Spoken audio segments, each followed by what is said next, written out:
Do you remember the classic creepypastas? If you spend a lot of time on the internet like me, you're probably familiar with creepypastas. But what you might not remember well are the old and classic creepypastas, those that, despite being simple, managed to disturb the childhood of many.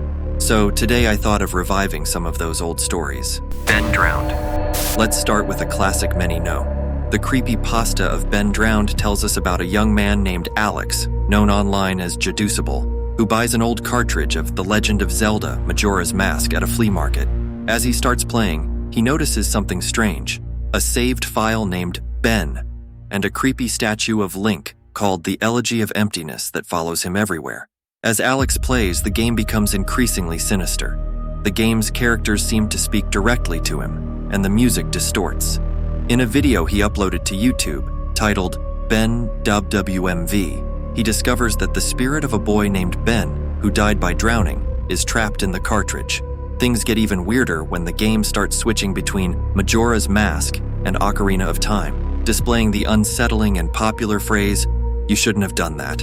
Ben manipulates the game and Alex's life, causing him to have nightmares and visions to help him in his goal. Ben manages to escape from the game and spread through the internet, tricking people into downloading a cursed file.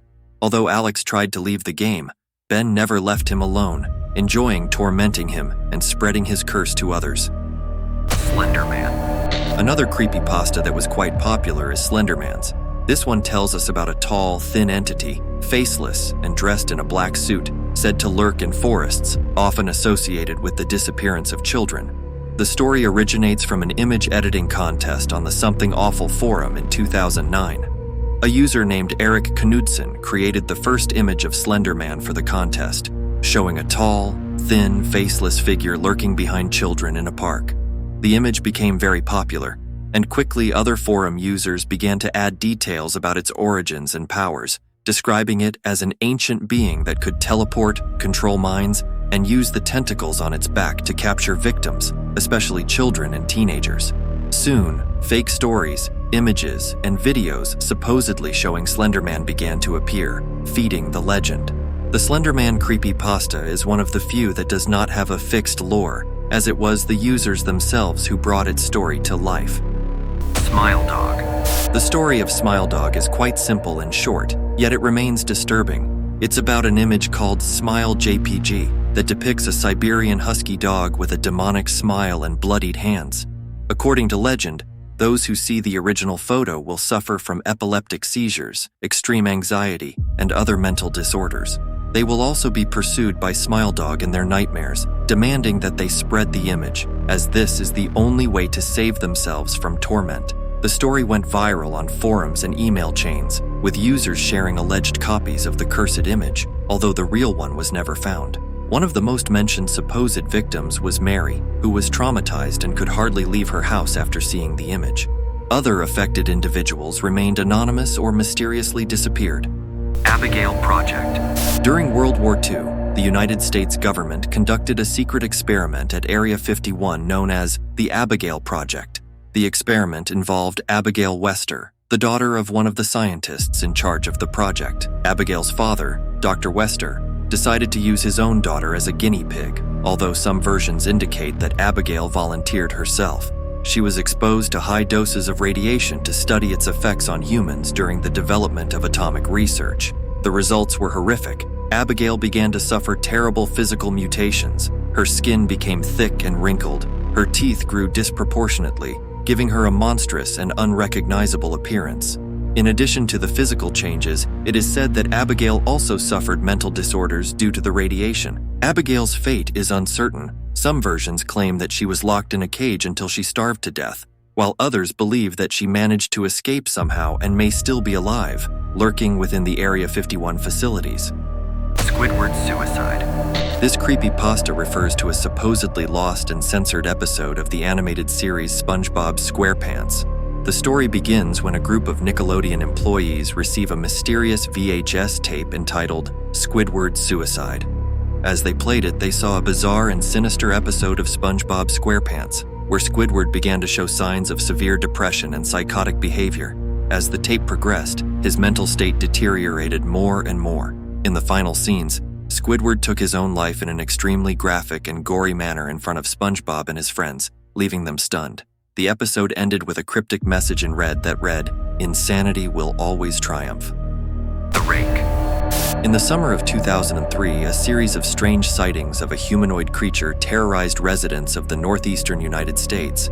The descriptions were consistent: a slim, hunched figure, faceless, with sharp claws.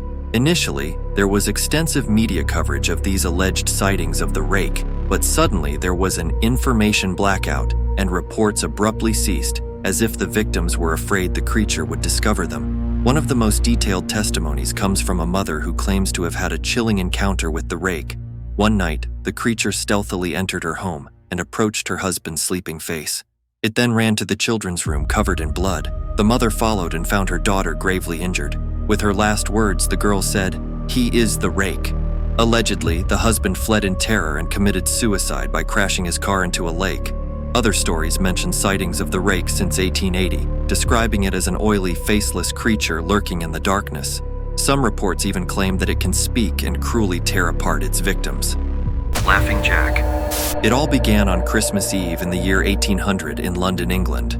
A lonely 7-year-old boy named Isaac Grossman found a strange wooden box in the attic labeled "Laughing Jack in a Box."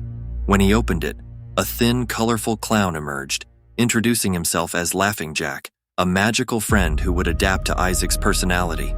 Laughing Jack became Isaac's inseparable companion, playing and telling stories. However, one day Laughing Jack trapped and killed the neighbor's cat, horrifying Isaac's mother.